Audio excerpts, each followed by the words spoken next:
I just wanted to make a quick video on how do you get your money paid back to you and the different terms used in apartment syndications.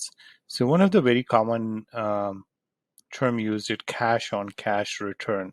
So cash on cash return is something like, let's suppose it's something which you're getting paid back during different years of the syndication. So that's the money coming to you directly. And it's important to know that money because that will be the amount of cash you'll be receiving in hand during the time that syndication you are invested in that syndication.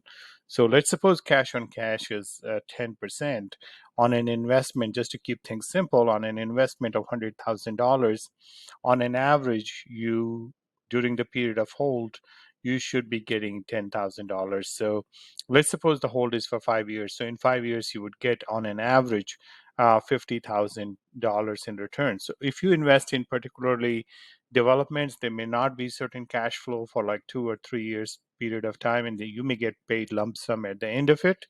And also, if you are uh, investing in value add opportunities, what happens is that first 1 or 2 years, the people are improving those apartments and making it cash flow better. So the cash flow might not be your average cash flow as promised, it will be lower, but in the later half of the years, you are going to get a higher cash flow, and that will come out to be your average cash flow.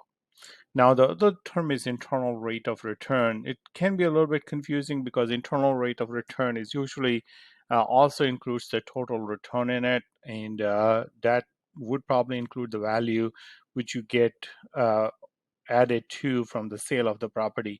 So, internal rate of return, on the other hand, also takes into account the time value of money built in. So the time value of money gets built in that. And so over an invested period of time, if it is a 15% IRR, that means that total you'll be making 15%, out of which 10% cash on cash will come to you in a cash during the period of hold, and rest of it will come upon the sale of the property.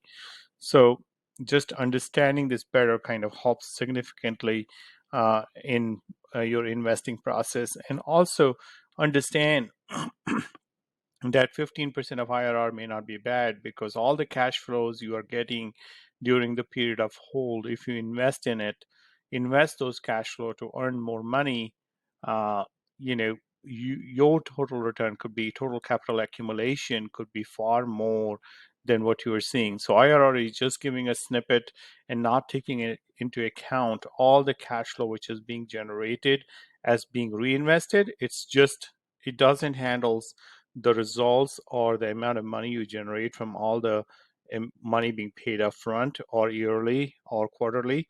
And it's important that you understand that. So the 15% IRR, by reinvesting that money which you're getting as a cash flow, can become much higher. So just understand that as a basis of these returns, and enjoy. And so annual capital accumulation or compounding annual capital accumulation could be much higher uh, than your IRR, which is being promised, because you can invest that cash to generate more income for you.